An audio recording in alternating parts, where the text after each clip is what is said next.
মৃত্যুকে আলিঙ্গন করার সে সময় এসে গেছে। প্রতিহত করবে কে এমন আছে, না বাঁচালে প্রভু কে বাঁচে। সে সময় এসে গেছে। মৃত্যুকে আলিঙ্গন করার সে সময় এসে গেছে। পিতা মাতা গুরুজন মানিনি কারু শাসন, পিতা মাতা গুরুজন মানিনি কারু শাসন। ধর্ম মর্ম জ্ঞানী ডুবি নিজেছে। প্রিয় দর্শক, আসসালামু আলাইকুম। শেবারট টিভির সাহিত্য অনুষ্ঠানে আপনাদের স্বাগত জানাচ্ছি। আমি আফসার নিজাম। আজকের অনুষ্ঠানে উপস্থিত আছেন আফরিনা পারভিন।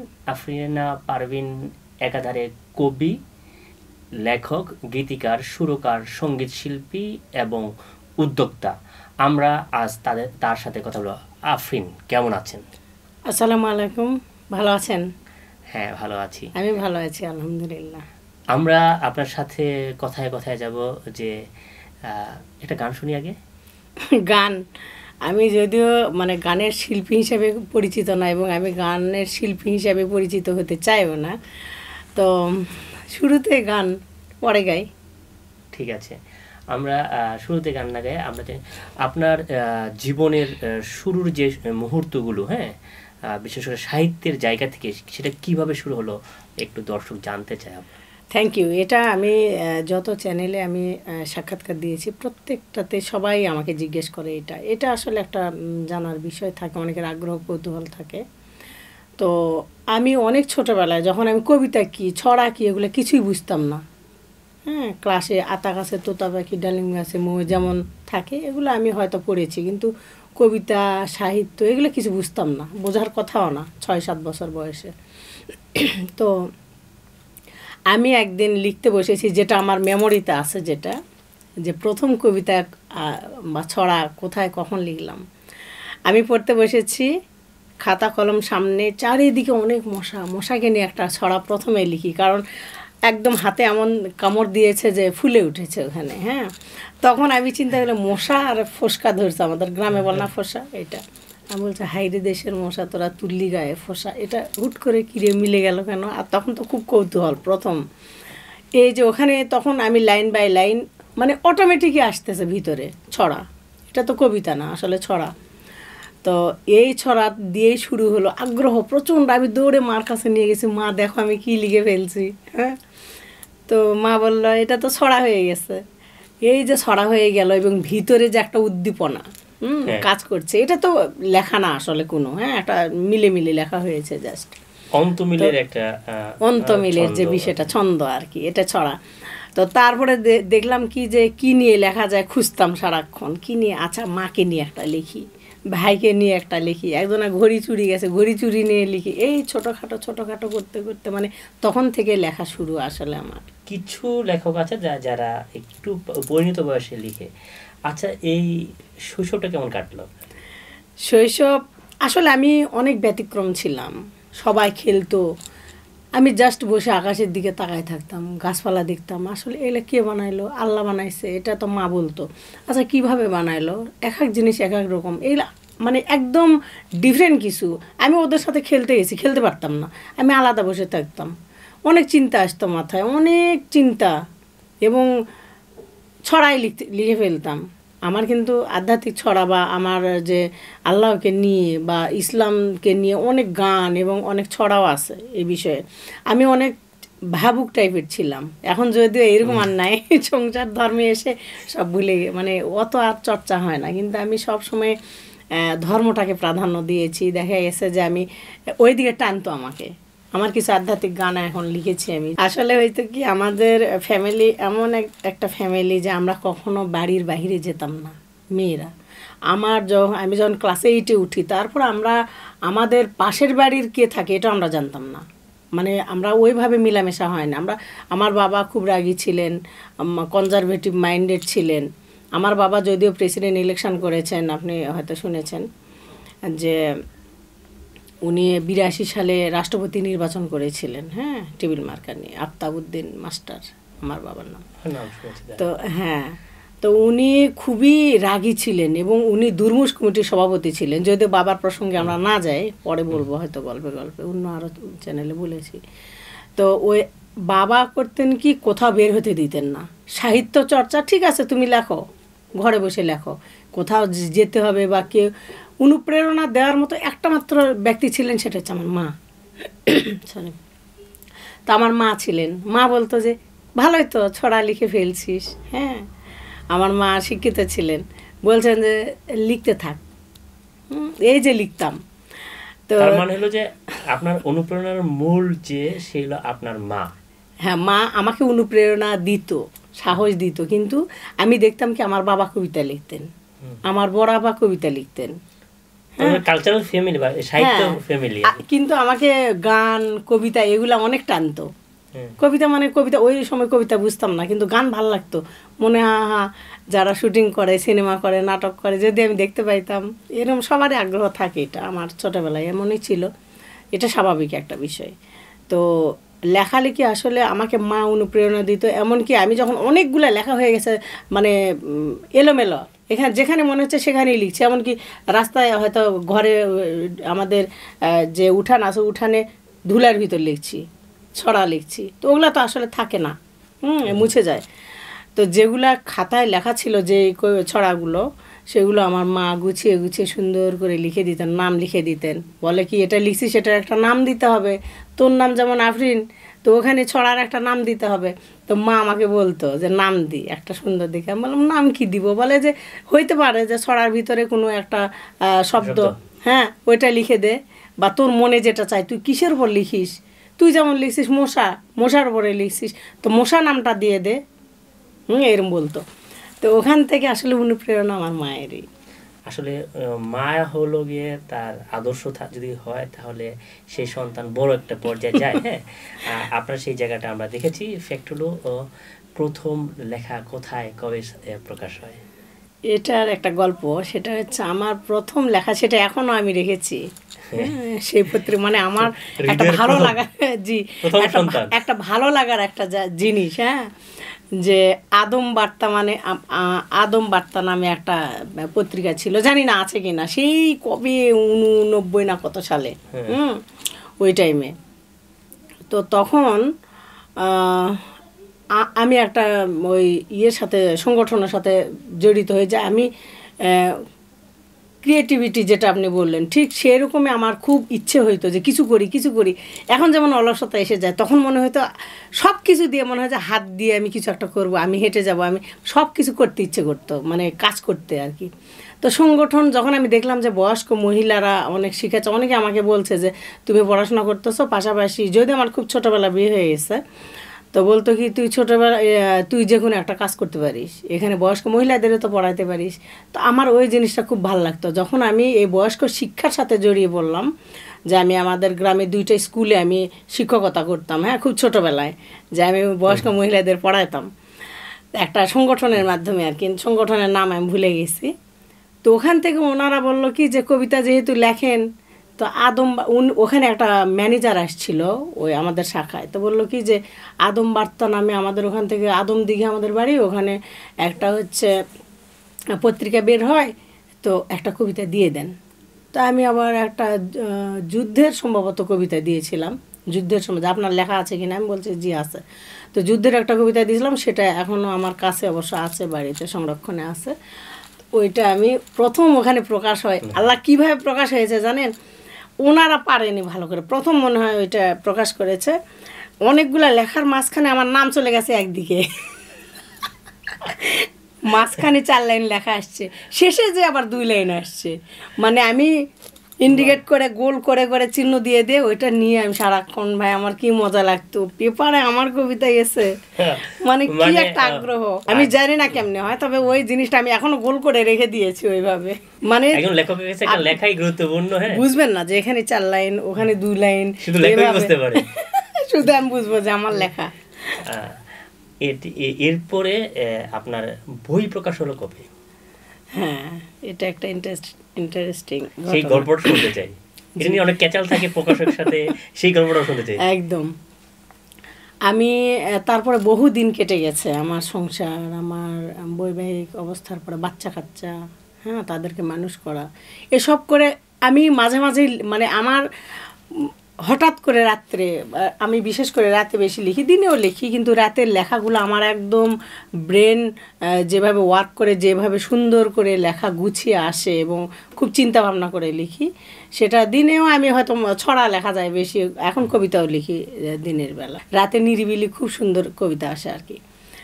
তো এগুলো আমি সব সময় লিখতাম, মনে হয়তো হঠাৎ করে যে, আর আমার হয় কি, যেটা আমি জানি না আর কারো হয় কি না, আমি জানি না, সেটা আমার যেটা হয় সেটা হচ্ছে আমি বসে আছি, লাইন বাই লাইন ভিতরে আসতেছে, মানে একের পর এক, আমি কিন্তু কোনো চিন্তা করছি না। যেমন আমি শুয়ে আছি, আমি ঘুমের ভিতরে আমি ঘুমাচ্ছি, দূর গগনের রবি চাহিয়া দেখো গো কবি, পাখি ডাকিতেছে আলোকিত প্রভাতে, নিশির শিশির পড়িয়াছে দেখো ওই গোলাপের পাতাতে, ওঠো ওঠো কবি তড়িঘড়ি করিয়া জ্বালাও মনের প্রদীপ, আনচান মর করিয়াছে মন দেহ হাই, মানে এভাবে যে সন্ধে সন্ধে আমার ভিতরে অনর্গল হয়ে যাচ্ছে। আমি ঘুম থেকে কি, কার কবিতা, কিসের কবিতা, কেমনে আসতেছে এটা বুঝতাম না, আমি ঘুম থেকে নিয়ে হাতে কলম দিয়ে তাড়াতাড়ি করে লিখে, একটু পর ভুলে যাব, কিচ্ছু মনে থাকবে না, কি লিখেছি এটাই ভুলে যাব, এই যে লিখতাম। এভাবে আমার অনেক লেখা আছে যেগুলো আমি নিজে মানে চিন্তা করে লিখিনি। তৈরি করা যে কবিতা, সেই কবিতার সাথে কবিতার অনেক ফারাক, কারণ এটার মধ্যে থাকে হৃদয় আর ওটা থাকে শুধু স্ট্রাকচার। হ্যাঁ, আমরা দুইটা স্ট্রাকচার মিলে, যারা জাত কবি বা যারা কবিতা বোঝে, এই দুইটা জায়গা তারা হলো দুইটাকে সিমিলার একসাথে করে ময়শ্চারাইজার করে আর কি। আমি আগে ছোটবেলায় যেটা হয়তো কি যে, মনে হতো কি যে আমি একটা মেয়ে, হ্যাঁ, ছেলে মেয়ে তো অবশ্যই ডিফারেন্ট কিছু, মনে হতো আচ্ছা, আমি শুনেছি অনেকের কাছে যে মেয়েরা সুন্দরের প্রতীক বা সুন্দর, হ্যাঁ, ফুল, এরা ফুল ছিটতে হয় না। তো আমি একদিন কবিতা লিখতেছি, ছড়া আর কি, যে আচ্ছা আমি ফুল, আমাকে খুব ছোটোবেলায় বিয়ে দেওয়া হলো, এটা নিয়ে আমি এখন লিখেছি, ফুল হয়ে ফুটলাম কেন এই বাগানে হায়, বাগানওয়ালা করে খেলা সঙ্গে নিয়ে আমায় তুলে ভরে রাখে ওর মানানো ঠায়, খাবার কিছু দেয় না মরে রেখেছে খোলা। যদিও আগে সাধু চলিত ভাষা মিশ্রিত কবিতা লিখতাম, তো এখন এটা বুঝি যে এটা লেখা দোষণীয়, অনেক সময় আগে এগুলাই লিখতাম, হইতেছে করতেছে মোড়ে টোড়ে, দুইটাই ভাষা ছিল, কারণ ওই সময় সাধু ভাষাও চলিত ছিল আমাদের। এটা অনেক লেখা আছে আমার, যেটা মিশ্রণ করা যায়, এখন বুঝি যে মিশ্রণটা দোষণীয়। না, এখন তো আর সাধু ভাষা বিলুপ্ত হয়ে গেছে। আচ্ছা, আপনার সংগ্রহ যে করছেন আপনি, হ্যাঁ, আপনার সংগ্রহের নাম কি, তাদের ওয়ার্কিং গুলো কি কি, তাদের কার্যক্রম কি, সংগঠন? হ্যাঁ, আমি যখন আর বই প্রকাশের বিষয়টা একটু বলতে গেছি, হ্যাঁ, তো বই প্রকাশের বিষয়টা যখন আমি বুঝলাম যে না, আমার অনেক লেখা আছে যেটা হাতে হাতে আমি আবার স্পাইরাল বাইন্ডিং করে মোটা করে লিখে সব সংরক্ষণে রেখেছিলাম। তো একজন এসে যে আসে সে আমি দেখাই যে বইয়ের মতোই তো, সমস্যা কি, আমার তো লেখা। তো বললো না, এটা ঠিক ওয়ে না, প্রপার ওয়েতে আসেন, আপনি একটা বই বের করেন সবার হাতে দিতে পারবেন, ওটা তো দিতে পারবেন না, এটা তো আপনার কাছে গচ্ছিত। তা আপনি একটা বই যখন প্রকাশ করবেন, আপনি কবি হিসেবে পরিচিত পাবেন সবার কাছে, পরিচিত বড় কথা না, আপনার কবিতা পড়বে সবাই। তখন আমি চিন্তা করলাম ঠিকই তো, একটা বই প্রকাশ করা উচিত।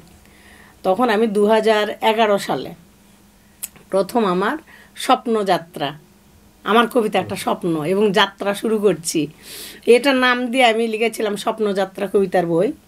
তো সেটা প্রথম আমার কাব্যগ্রন্থ। ওটা কোথা থেকে বের হয়েছিল? এটা প্রকাশনী আর কি? হ্যাঁ, প্রকাশনী হচ্ছে মুক্তধারা প্রকাশনী না কি জানি, মুক্ত চিন্তা প্রকাশনী থেকে সম্ভবত। এটা আমি জানতাম না, আমি প্রকাশনীতে যাইনি। হ্যাঁ, আমাদের একটা ভাবি ছিল আমার মেয়ের সাথে, মানে কিভাবে দেখেন, আমি আসলে ওই এগুলা আমি জানি না যে কিভাবে কি করে। তো একটা ভাবি আমার বাচ্চার সাথে ওনার বাচ্চা পড়তো, এ ভাবি বললো, আমি বলি ভাই কি করে, বললো প্রকাশক মানে উনি বই টই লেখে, উনিও সাহিত্যিক আর কি। তা আমি বললাম যে আল্লাহ, তাহলে তো ভালোই হলো, আমি তো কবিতা লিখি। তো ওই ভাবিটা নিয়ে যে তাহমিনা হক ওনার নাম ছিল, আর শহীদুল ইসলাম হক, শহীদুল হক, উনি আমার বইটা প্রকাশ করে দেয়।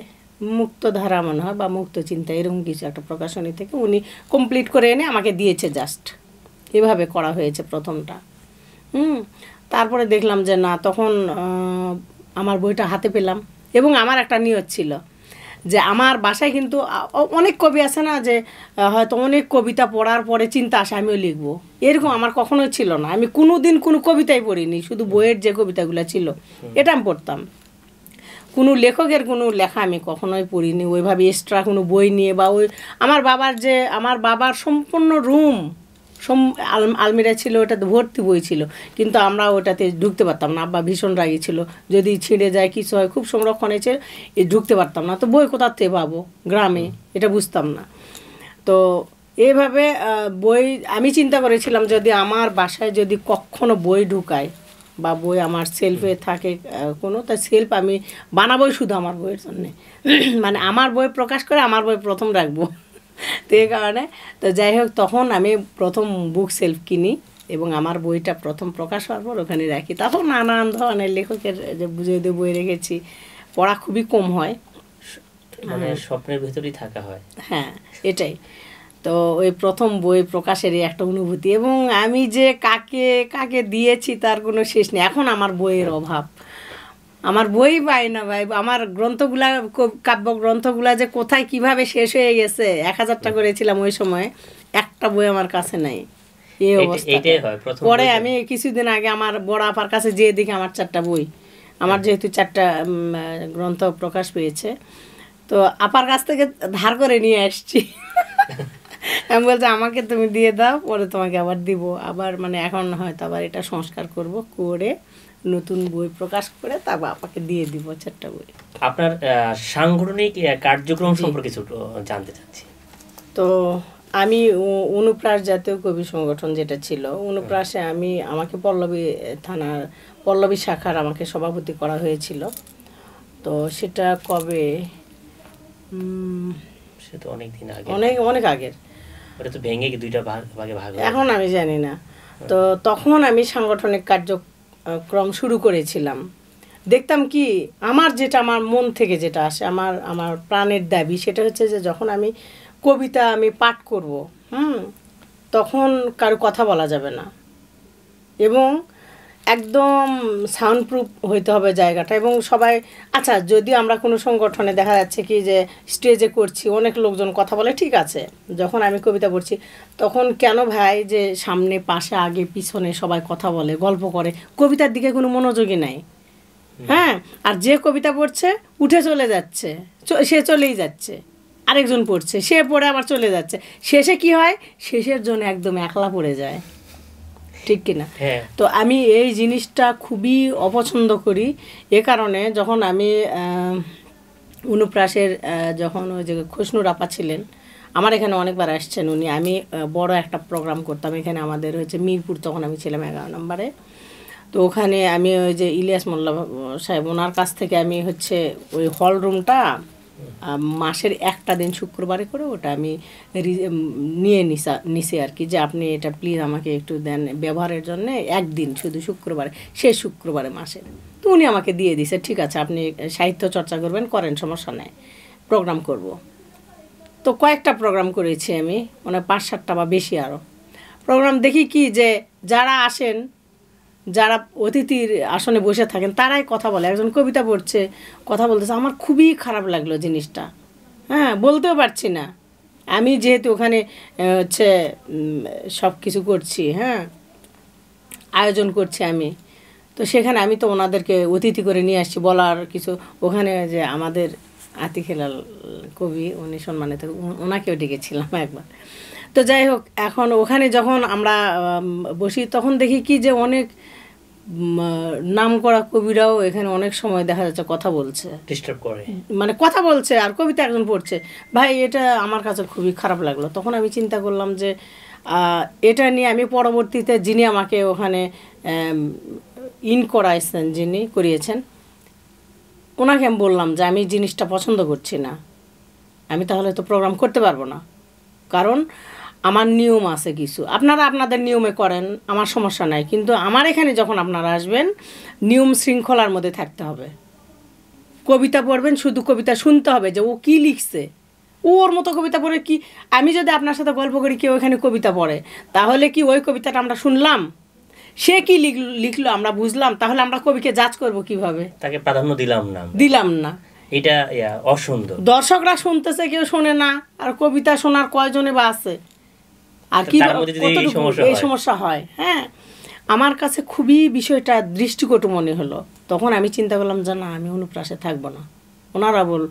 ওনাদের ওই রকম ভুরুক্ষেপ আর দেখলাম না যে না তুমি এটা গ্রহ করো বা এটা করো, কন্টিনিউ করো। ওনাদের ওইরকম আগ্রহ দেখলাম না, যেন ওনারা ওনাদের মতো। আমি ঠিক আছে, আমি আর এটাতে থাকবো না, আমি রিজাইন দিয়ে দিলাম যে আমি সভাপতির দায়িত্ব থেকে বাদ করে। তখন আমি ওই মুহূর্তে 2010 সালে বা 11-12 এরকম হবে, তখন আমি নিজের সংগঠন চিন্তা করলাম যে আমি দিব আমারটা। তখন আমি প্রাধান্য পাবো যে আমি এটা করতে দিব না, কথা বলতে দিব না, আমার কঠোর আইন থাকবে। এখানে কঠোরতা করতে পারবো না, কারণ আমার উপর আরও অনেক কেউ আছে। তখন আমি করলাম কি, নখদর্পণ মানে স্বচ্ছ সুস্পষ্ট জ্ঞান, এটার মিনিং। চিন্তা করলাম যে নখদর্পণ দিয়ে আমি একটা সংগঠন চালু করেছি। তখন ওই মুহূর্তে করে আমি ছোটোখাটো প্রোগ্রাম করেছি তখন সাহিত্য চর্চা নিয়ে। তো কবিরা আসতো, কবিতা বলতো, একদম হাতে গোনা কয়েকজনকে, 10-12 জনকে নিয়ে। ঠিক আছে, 2 জন হোক, 3 জন হোক, সুন্দর হোক, আমার মতো করে হোক। যখন কবি পড়বে, পাঠ করবে, তখন আমরা কবিতার প্রত্যেকটা মানে সিকোয়েন্স বলেন, ভিতরে যে জিনিসগুলো আছে, রস আছে, বোধ আছে, যেটা আমাদের, সেটা আমরা নিব, আমরা পড়বো, আমরা শিখবো তার কাছ থেকে। ভুল হলে আমরা বলবো যে এখানে একটু সংস্কার করেন, ঠিক কি না? ঠিক এইভাবে আমি চিন্তা করেছি যে কবিতা আমাদের এভাবে শোনা উচিত। এখনও যেটা মনে করি, কেউ যদি আমার সামনে কবিতা পড়ে, আমি খুব মনোযোগ দিয়ে শুনি যে উনি কী বলতে চেয়েছেন, এখানে বিষয়বস্তুটা কী, এবং কতটুকু এটা উনি পারফেক্টলি লিখতে পেরেছেন। যদি সমস্যা আমার যদিও কোনো নেয় যে ওনাকে আমি ঠিক করে দেই, কিন্তু আমি বলি মনে হয় এইরকম করলে ভালো হইতো একটু, তখন উনি বুঝতে পারেন। একজন সুন্দর একটা অনুষ্ঠান বাস্তবায়ন করার জন্য যতগুলো চিন্তা আমরা আফরিন আপনাদের থেকে জানলাম, এরকমই হওয়া উচিত একটা সংগঠনে। বেশিরভাগ সময় আমাদের বাংলাদেশের সাহিত্য অনুষ্ঠানগুলোতে লেখকরা তার লেখা পড়ে সে চলে যায়, সে মনে হচ্ছে তার দায়িত্ব শেষ, আর দীর্ঘক্ষণ কেউ যদি বসে থাকে সে বিরক্ত হয় যে কারণ আমার লেখাটা কেউ শুনবে না।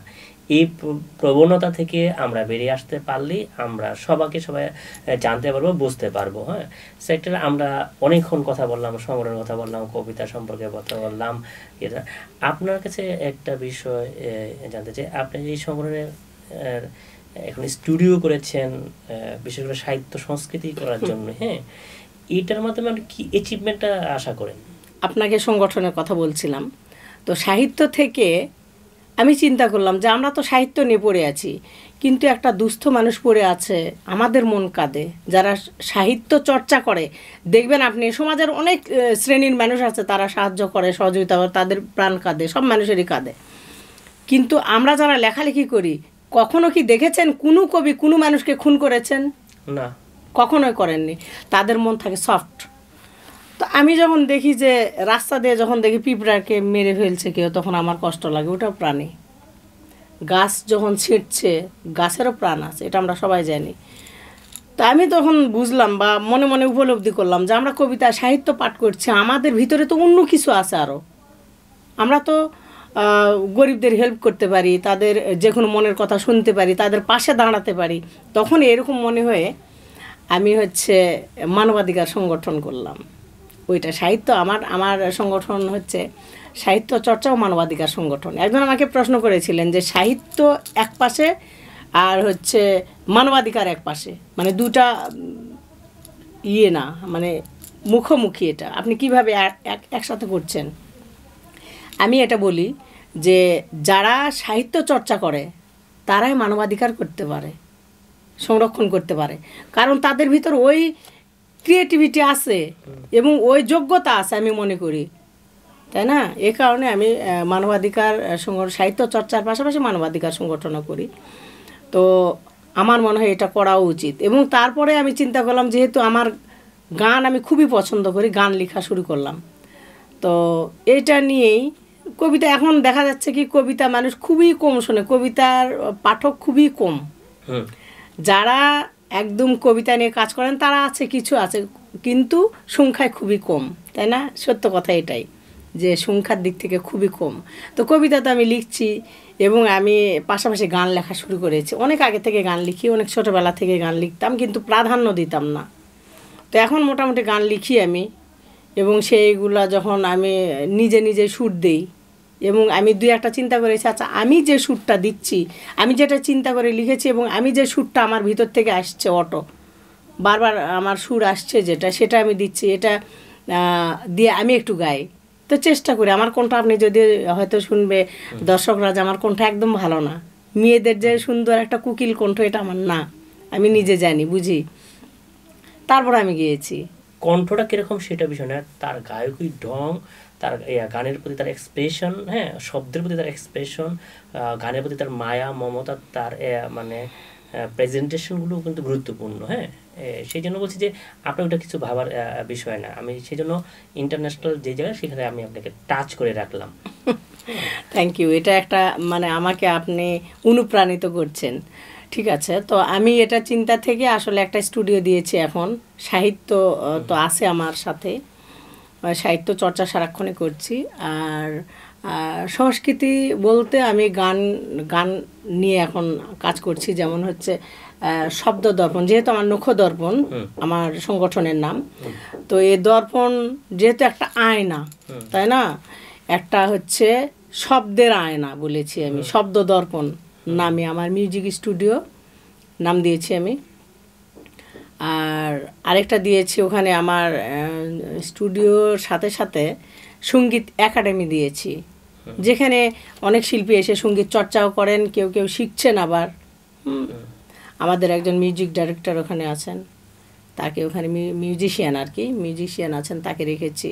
আমার বড় ছেলে ওখানে কাজ করে কম্পিউটারে, সব প্রসেস ও সব কম্পিউটার পারে, তো ওকে আমি রেখেছি। আর একজন মিউজিশিয়ানকে রেখেছি, আর গান শেখানোরও টিচার আছেন।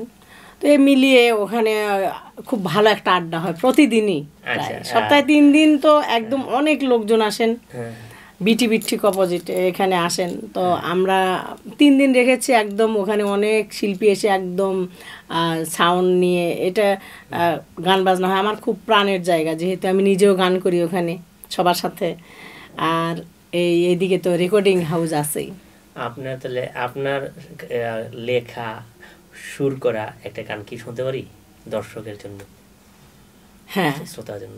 আমি একটা আমার খুব প্রাণের একটা, যেটা আমি বলেছি আধ্যাত্মিক কিছু আমি করি, সেটা বলেই ফেলেছি। সেহেতু আমি আধ্যাত্মিক টাইপের কিছু একটা গান, ইসলামী গান আর কি, আধ্যাত্মিক মানে ইসলামী একটা গান, সুফি টুফি জানি না, আমি ওইটা বুঝি না, কম বুঝি। তো আমি যখন করোনা হয়েছিল, করোনা এই যে আমাদের যে দেশের অবস্থা খুবই ভয়াবহ অবস্থা, সেই মুহূর্তে আমিও কিন্তু করোনায় অ্যাটাক হয়েছিলাম, এবং আমার 25% লাঞ্চে আমার অ্যাটাক করেছিল। আমি ভালো ফিল করছিলাম না। আমি কুর্মিটোলা জেনারেল হাসপাতালে ভর্তি ছিলাম, প্রায় 15 দিনের মতো ভর্তি ছিলাম। তো তখন আমি শুয়ে শুয়ে, বলে না ঢেকি স্বর্গে গেলেও ধান বানে, ওখানে আমার কবিতা চলে আসতো। ওখানে খাতা নাই, কিচ্ছু নাই। পরে আমার মেয়েকে বলছে আমাকে একটা খাতার কলম দিয়ে যাবা, তো ও পাঠাই দিছে, ওইটা নিয়ে লিখতাম।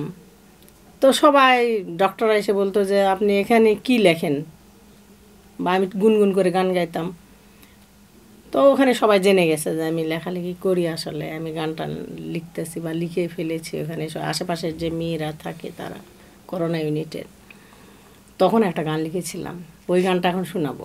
অবশ্যই আমরা শুনবো। মনে হচ্ছিল কি যে আমি আর বাঁচবো না, হয়েছিল, আমিও এরকম ফিল করেছি, মনে আমি আর থাকবো না, মানে ওই রাতটা পর্যন্তই আছি, সকাল হওয়ার আগে আমি আর থাকছি না, এটা মনে আসে না। তখন এই বিষয়টা নিয়ে আমি লিখেছিলাম। আচ্ছা, আমার কণ্ঠ ভালো না, যদি আমি শোনাচ্ছি। হ্যাঁ, আমরা গান শুনছি, কণ্ঠ শুনছি না। জি। ওখানেই বসে সুর দিয়েছি আবার। ওইটাই শুনবো। জি। মৃত্যুকে আলিঙ্গন করার সে সময় এসে গেছে, প্রতিহত করবে কে এমন আছে, না বাঁচালে প্রভু কে বাঁচে, সে সময় এসে গেছে।